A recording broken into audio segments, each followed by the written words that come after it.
से 5x+2 = 0 के मूल है ना। तो हमें यहाँ 4 ऑप्शन दे रखे हैं और बताना है कि कौन सा ऑप्शन सही है ना। तो यहाँ देखिए 2 तरीके हैं, या तो आप क्या कर सकते हो, दोनों के मूल निकाल लो और फिर देख लो कि अपने पास क्या होगा, या फिर देखिए हम जानते हैं दोस्तों कि अपने पास द्विघात समीकरण ax² + bx + c = 0 के यदि दो मूल अल्फा और बीटा हो तो जो मूलों का योग है अल्फा प्लस बीटा वो अपने पास -b/a होता है, और जो अपने पास मूलों का गुणनफल है वो अपने पास c/a होता है ना। तो यहाँ अपने पास मैं मान लेता हूँ कि पहले समीकरण के मूल अल्फा बीटा हैं, दूसरे समीकरण के मूल गामा और डेल्टा मान लीजिए ना। तो गामा और डेल्टा है ना। तो यहाँ देखिए, यहाँ अपने पास पहले समीकरण के मूल अल्फा और बीटा है, तो मैं क्या कह सकता हूँ कि जो अल्फा प्लस बीटा है मूलों का योग वो अपने पास माइनस का बी, तो ये हो जाएगा अपने पास -5 डिवाइड बाय नीचे अपने पास ए अपने पास कितना है 2 है ना। तो वो अपने पास है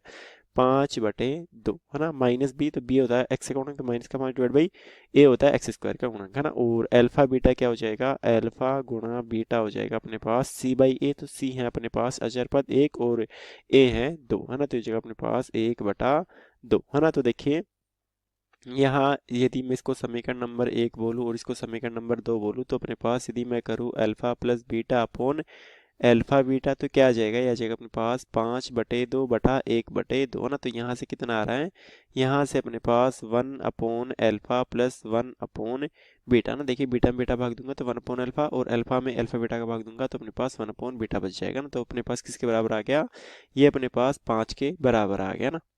तो चलिए इसको समीकरण नंबर 3 बोल के यही छोड़ दीजिए, और अब हम दूसरे पे चलते हैं, गामा और डेल्टा वाले पे। तो यहाँ अपने पास देखिए गामा प्लस डेल्टा क्या आ जाएगा, तो यहाँ आ जाएगा अपने पास गामा प्लस डेल्टा बराबर -b/a है ना। तो ये जगह अपने पास माइनस का 5/a अपने पास है एक है ना। तो ये जगह अपने पास -b/a -5 आ गया। और एक और चीज़ देखिए, तो गामा प्लस डेल्टा आ गया, गामा डेल्टा क्या आ जाएगा 2/1 है ना। और अपने पास जो गामा इंटू डेल्टा आ गया वो आ गया अपने पास 2/1 या फिर 2 है ना। देखिए मूलों का गुणनफल c/a है, तो c/a हो गया 2/1, और भी माइनस का भी माइनस का 5/1 है ना, -5 आ गया ना।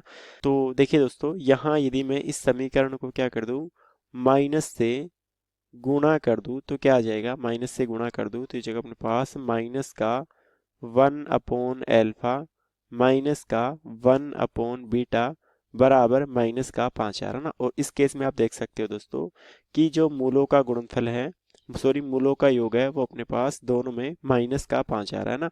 और यदि मैं अपने पास 1/अल्फा इंटू 1/बीटा करूँ है ना, तो देखिए यहाँ अपने पास अल्फा बीटा 1/2 है, और यदि मैं अपने पास 1/अल्फा बीटा करूँ तो इसका उल्टा, तो अपने पास कितना आ रहा है 2 आ रहा है ना। तो यहाँ से आप देख सकते हो कि जब इसके मूल अपने पास -1/अल्फा और -1/बीटा हो तो मूलों का योग अपने पास समान आ रहे हैं, और -1/अल्फा -1/बीटा हो तो मूलों का योग भी अपने पास समान आ रहा है ना। इसका मतलब क्या है कि जो मूल है, मतलब कि यहाँ से मैं क्या कह सकता हूँ कि जो गामा है वो अपने पास -1/अल्फा या -1/बीटा में से एक के बराबर होगा, और जो डेल्टा है वो अपने पास माइनस का 1/बीटा के बराबर होगा ना। मतलब कि व्युत्क्रम और एक दूसरे के विपरीत चिन्ह के है ना। तो व्युत्क्रम में व विपरीत चिन्हों के अपने पास हमारा उत्तर हो जाएगा। तो धन्यवाद दोस्तों, आंसर हो गया।